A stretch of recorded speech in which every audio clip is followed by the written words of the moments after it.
Здравствуйте. В 1991 году Таджикистан, как и многие другие республики Советского Союза, выпал из большого советского гнезда. И как едва оперившийся птенец решил лететь вверх, к солнцу, строить свое государство. Таджикские ученые, философы, историки стали искать истоки своего государства в глубокой древности. Они изучали стихи Наваи, Амар Хайяма, Низами. Там они искали следы великой таджикской культуры.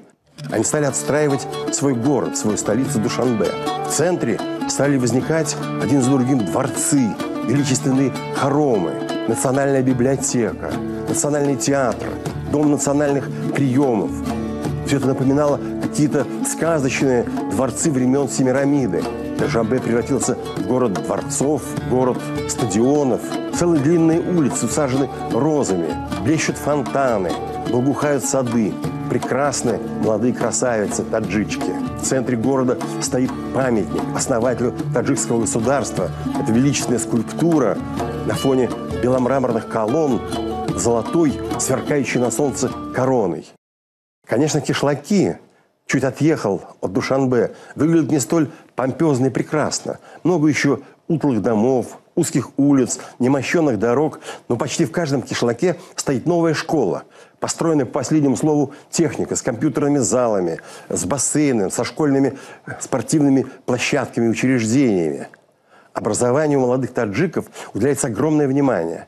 Школа, начальное образование, а потом университет, а потом самые одаренные из них разъезжаются по странам мира, в Россию, в Иран, в Европу. Там они получают образование и возвращаются с новыми знаниями, с новыми современными представлениями о технике, о культуре. Для того, чтобы накормить народ, для того, чтобы встроить его в коллективное совместное действие, стремительно развивается сельское хозяйство. Всегда хлопок был драгоценной отраслью Таджикистана. И он остается таковой. Однако выведены новые сорта хлопка. Они выращиваются по новым технологиям. Закуплены новые зарубежные машины хлопковые, которые убирают этот хлопок не вручную, как прежде, а машинным способом почти без потерь. Виноградники, сады, знаменитые гисарские овцы, которые пасутся по склонам таджикских гор. Стоит пойти на рынки, и ты восхитишься этими зрелищами громадных, сверкающих на солнце, как башни помидоров, яблоки, груши, отекающие соком черешни. Эти лица таджикских торговцев, смуглые, загорелые, хитрые, они протягивают тебе то ложку меда, предлагая лизнуть, то ломтик, сочащийся соком груши.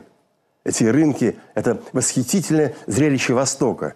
И они вполне описывают сегодняшнюю красоту и обилие таджикской жизни. Однако главная драгоценность сегодняшнего Таджикистана – это его электростанции.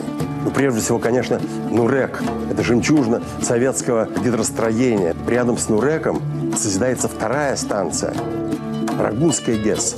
Начатая во времена Советского Союза, заброшенная, пережившая упадок, пережившая разруху гражданской войны, сегодня Рагунская ГЭС строится заново. Это уникальное гидросооружение. Все основные агрегаты находятся глубоко в земле, под землей. Там турбины, там электроника, там управление станцией. Эта станция не имеет себе равных в мире. И построив эту станцию, Таджикистан из аграрной страны возвращает себе статус цивилизации. С пуском этой станции Таджикистан связывает свое будущее развитие. И тогда Таджикистан совершит рывок в грядущий, свой многообещающий, долгожданный рывок. Однако не все так блаженно, не все так благополучно. Соседство сегодняшнего Афганистана для таджиков – это напасть. Это вечная тревога. Это страна непрерывных войн, непрерывных террористических взрывов. Талибы, которые, казалось, являлись главной нестабильной, дестабилизирующей силой, они как бы сходят на нет. Но среди них возникают новые движения. Возникает ИГИЛ с его радикальной беспощадной технологией. В Таджикистане знают об ИГИЛе, и они готовятся к этой встрече. Я был приглашен на удивительные учения, на удивительные маневры. Страны ОДКБ – это страны, которые сошлись в военный союз: Россия, Белоруссия, Казахстан, Киргизия, Таджики и Армения. И вот эти страны прислали в Таджикистан свои лучшие разведывательные части. И была разыграна целая баталия, целая показательная операция по уничтожению бандитов, которые осмелились бы нарушить территориальную целостность Таджикистана. Глубоко в ущельях, так гласил сценарий, находится база прорвавшихся боевиков. Сначала вступала в ход агентурная разведка. Какие-нибудь пастухи или какие-нибудь путники, замаскированные под странников или земледельцев, они первыми узнавали о появлении здесь противника и сразу сигналили в свой центр. Затем вступала в строй радиоразведка. Мощные радиосистемы процеживали эфир и вылавливали, выуживали из него отрывочные слова, сигналы и позывные боевиков, пеленгуя их местонахождение. А потом включалась космическая разведка. С российских космических спутников фотографировались с территории, затем включалось действие авиаразведка. Они прощупывали ущелья и находили место расположения базы и охранных подразделений. Штурмовые вертолеты летали над ущельем и, как хищные рыбы, наклоняли свои заостренные носы, клевали это ущелье, сбрасывали свои неуправляемые ракеты, покрывая ущелье взрывами и дымами. А потом началось десантирование. И на окрестные с ущельем вершины высаживался спецназ. Они спускались по отвесным склонам, они падали на голову боевиков, они вступали в блиц-бой, они захватывали прорвавшихся боевиков и уничтожали их прямо здесь же, в горах. И когда операция завершилась, военные накрыли стол, уселись за этот обильный, гостеприимный таджикский дастархан.